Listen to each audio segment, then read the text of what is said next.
1970 में एक दिलचस्प वाकया पेश आया। क्रिप्टो एजी के एक इंजीनियर पीटर फ्रोटिगर ने कंपनी के टेक्नोलॉजी में मौजूद कमज़ोरियों को दूर कर दिया जो शाम को फरोख्त की गई थी।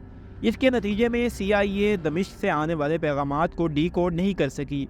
नतीजतन फ्रोटिगर को फ़ौरन नौकरी से निकाल दिया गया। 1980 की दहाई तक आते आते कुछ ममालिक को शक होने लगा था कि इनके खुफिया नवेसी के आलात ख़तरे में हैं, लेकिन CIA ने इस मसले को हल करने के लिए एक नया मंसूबा तैयार किया। इन्होंने स्वीडन के एक मुअज़्ज़िज़ माहिर किजिल ओवे वैडमिन को कंपनी का मशीर बना दिया।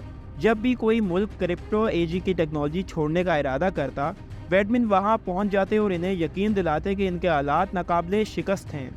फाकलैंड की जंग के दौरान जब अर्जेंटाइन को शक हुआ कि इनकी टेक्नोलॉजी हैक कर ली गई है, वैडमिन ने इन्हें यकीन दिलाया कि ऐसा कुछ नहीं हुआ। हकीकत में अमरीकी खुफिया एजेंसियां बगैर किसी रुकावट के अर्जेंटाइन के पैगामात पढ़ रही थी और ये मालूमात बरतानवी खुफिया एजेंसियों को फराहम कर रही थी। ये कहानी हमें सोचने पर मजबूर करती है कि आज की दुनिया में कोई भी डिजिटल मवासलात कितनी महफूज है। जब हम अपने मोबाइल फ़ोन पर पैगाम भेजते हैं या कंप्यूटर पर ईमेल करते हैं तो क्या हम वाकई महफूज हैं? क्या आज की मशहूर खुफिया नवेसी की ऐप जैसे सिग्नल या टूर वाकई काबिल एतमाद हैं? कुछ माहिरीन का कहना है कि मौजूदा टेक्नोलॉजी के रियाजियाती असूल इसे महफूज बनाते हैं, लेकिन क्या हम यकीन कर सकते हैं कि इन टेक्नोलॉजीज़ के पीछे कोई खुफिया हाथ नहीं है? क्या हम मुतमईन हो सकते हैं कि हमारी निजी मालूमात सिर्फ हमारे तक महदूद हैं? क्रिप्टो एजी की कहानी हमें याद दिलाती है कि खुफिया दुनिया में कुछ भी नामुमकिन नहीं है। जो आज नाकाबिल शिकस्त लगता है वो कल कमज़ोर साबित हो सकता है। ये कहानी हमें सिक्योरिटी और राजदारी के बारे में सोचने पर मजबूर करती है, लेकिन इसका एक पहलू और भी है। क्या ये जासूसी सिर्फ बुराई के लिए थी? क्या इससे कोई फ़ायदा भी हुआ? बाज़ माहिरीन का ख्याल है कि इस तरह की जासूसी ने कई बार बड़े पैमाने पर तबाही को रोका है। मिसाल के तौर पर अगर किसी मुल्क के जौहरी हथियारों के मंसूबे का पता चल जाए तो इसे रोका जा सकता है।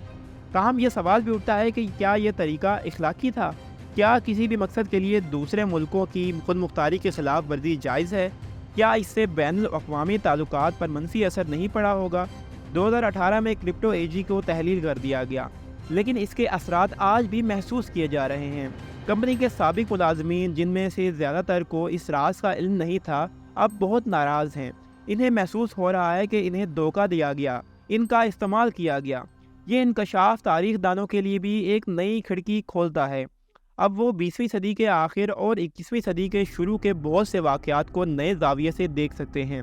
क्या कुछ अहम फैसले इस खुफिया मालूमात की बुनियाद पर किए गए थे? क्या कुछ जंगें इस वजह से रोकी गईं या शुरू की गईं? मज़ीद ये कि ये कहानी हमें आने वाले वक्त के बारे में सोचने पर मजबूर करती है। आज की डिजिटल दुनिया जहाँ पर हर चीज़ इंटरनेट से जुड़ी हुई है, क्या इस तरह की जासूसी और भी आसान नहीं हो गई है? क्या हमारे स्मार्टफोन, हमारे घरों में मौजूद स्मार्ट आलात, यहाँ तक कि हमारी कारें भी हमारी जासूसी का ज़रिया तो नहीं बन सकती? इस कहानी से सीखने का सबसे अहम सबक शायद ये है कि हमें अपनी राजदारी के बारे में हमेशा मोहतात रहना चाहिए। हमें ये समझना होगा कि टेक्नोलॉजी कितनी भी पेचीदा क्यों ना हो, इसमें कमज़ोरियाँ हो सकती हैं और ये कमज़ोरियाँ कभी कभी जानबूझकर पैदा की जाती हैं।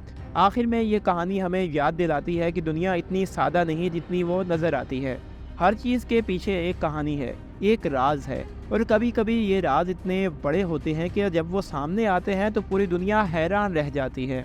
क्रिप्टो एजी की कहानी हमें सिखाती है कि हमें हमेशा सवाल करते रहना चाहिए, हमेशा जानने की कोशिश करते रहना चाहिए, क्योंकि सिर्फ इसी तरह हम अपने आप को और अपने माशरे को महफूज रख सकते हैं।